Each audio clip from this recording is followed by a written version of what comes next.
অপু মা, তুই কি কাউকে মনে মনে ভালোবাসিস, কাউকে পছন্দ করিস? তুই এরকম কথা কেন বললি? এরকমটাই জিজ্ঞেস করছি অপর্ণাকে, অপর্ণার বাবা। পুরোটা জানতে ভিডিওটিতে লাইক দিয়ে চ্যানেলটা সাবস্ক্রাইব করে দেখতে থাকুন।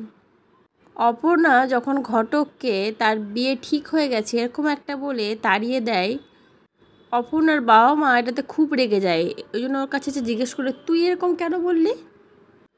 অপর্ণার বাবা একটু মাথা ঠান্ডা করে, তারপরে বলে, অপুমা, তুই কি কাউকে পছন্দ করিস, কাউকে মনে মনে ভালোবাসিস? তাহলে বল আমাদেরকে, আমরা নিজে গিয়ে তার সাথে তোর বিয়ের কথা বলে আসবো।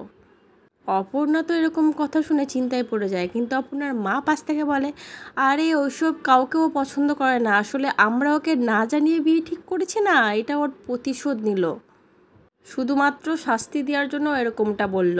কী রে অপু, আমি ঠিক বলেছি না, বল?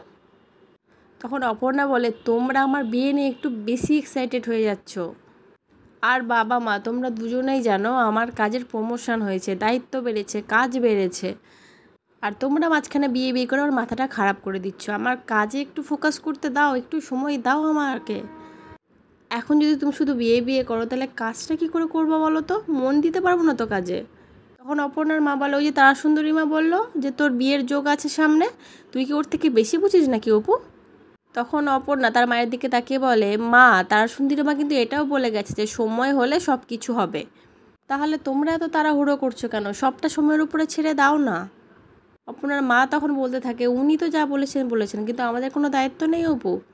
উনি বলেই তো খালাস হয়ে গেলেন, আর আমরা চুপচাপ হাত গুটিয়ে বসে থাকি বাড়িতে, তাই তো? তখন অপর্ণা বলে, তারা সুন্দরী মা না হয় তোমাকে আমার বিয়ের ইঙ্গিত দিয়ে গেছে, কিন্তু মাঝখানে ঘটক কোথা থেকে আসলো বলো তো? দেখো মা, আমার কপালে যার সাথে বিয়ে হওয়ার কথা লেখা আছে তার সাথেই আমার বিয়ে হবে। তোমরা হাজার চেষ্টা করলেও অন্য জায়গায় হবে না। তোমরা চেষ্টা চরিত্র করে আবার ওই সন্তুদার মতো একটা ছেলে ধরে আসবে, তারপর আর এক কেলেঙ্কারি হবে। অপর্ণার বাবা তখন অপর্ণার মাকে বলছে, আরে তুমি একটু চুপ করো না, আমাদের মেয়েটা হয়তো ঠিকঠাকই ভাবছে। দেখো, ওর ওর কথা মতো যুক্তি দিয়ে বললো, আর ওর কথাতে যুক্তি আছে, ওর কথাটা ফেলে দেবার মতো নয়। অপর্ণার মা তখন কিছু ওটা বলতে যাবে, তখন অপর্ণা থামিয়ে দিয়ে বলে, ও মা, তুমি একটু চুপ করবে? আমার প্রমোশন হয়েছে, কাজের চাপ বেড়েছে, আমাকে নিজেকে প্রমাণ করতে হবে যে আমার প্রমোশনটা যে হয়েছে ওটা ঠিকঠাক লোকের হাতে হয়েছে, আমি যে যোগ্য সেটা প্রমাণ করতে হবে। আর বাকি সব কিছু আমি ভাগ্যের উপর ছেড়ে দিয়েছি, তোমরাও প্লিজ ছেড়ে দাও। এটা আমার একটা রিকোয়েস্ট তোমাদের কাছে। পরবর্তী আপডেট নিয়ে তাড়াতাড়ি আসছি, সাথেই থেকো, চ্যানেলটা সাবস্ক্রাইব করে দিও। ধন্যবাদ।